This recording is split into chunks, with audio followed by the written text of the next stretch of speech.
Shadows of Whitechapel. The Legend of Jack the Ripper. London, 1888. A city shrouded in fog, its cobblestone streets wet from the evening rain. Gas lamps flicker in the dim light, illuminating a world divided, where the rich revel in luxury while the poor struggle in squalor. It is here, in the dark alleyways of Whitechapel, that a nightmare is born. A woman stumbles through the mist, clutching her shawl as footsteps echo behind her. She turns. Too late. A gloved hand strikes, a blade gleams in the moonlight, and the night swallows her screams. The legend of Jack the Ripper has begun.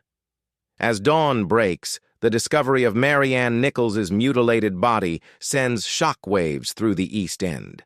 The police arrive, their expressions grim, for this is no ordinary murder. The wounds are precise, almost surgical. Fear grips Whitechapel as the newspapers seize the story. "A monster walks among us!" the headlines scream. Soon, another body is found. Annie Chapman, her throat slit, her body displayed in a grotesque manner. Inspector Frederick Aberline, a seasoned detective from Scotland Yard, is assigned to the case. He knows they are dealing with something far more sinister than a common criminal. As panic spreads, taunting letters arrive at the police station. The first, addressed to Dear Boss, is signed with a chilling name, Jack the Ripper. The letter promises more blood, more horror. Another note arrives, From Hell, accompanied by a grisly parcel, half a human kidney, supposedly from one of the victims. The police intensify their efforts, but Whitechapel is a maze of secrets. Suspects arise, doctors, butchers, aristocrats, even an American quack surgeon.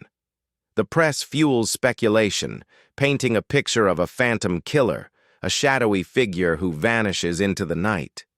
Then the double event, Elizabeth Stride and Catherine Eddowes, slain on the same night. Stride's murder is interrupted, but Eddowes suffers the full wrath of the Ripper's blade. A message is scrawled on a wall nearby. The U's are the men that will not be blamed for nothing. The police quickly erase it, fearing riots. Then silence. The Ripper's reign of terror ends as suddenly as it began. The city waits in terror for another attack, but it never comes. Aberline, tormented by the case, is left with nothing but theories. Did the Ripper die? Was he institutionalized? Or did he simply walk away, never to kill again?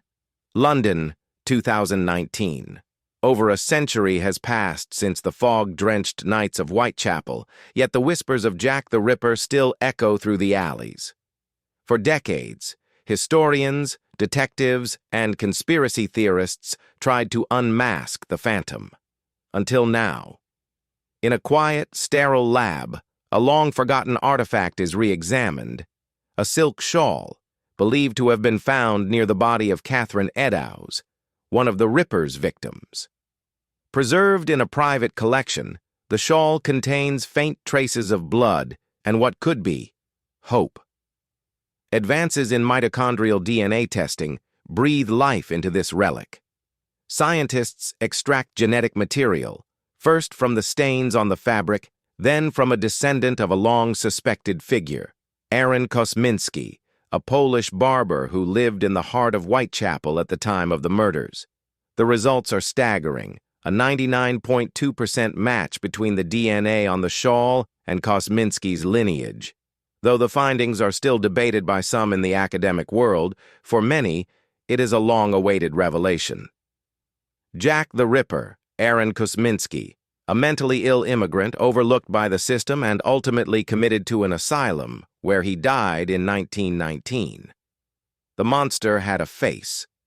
Not the face of a genius or mastermind, but of a broken man hiding in plain sight.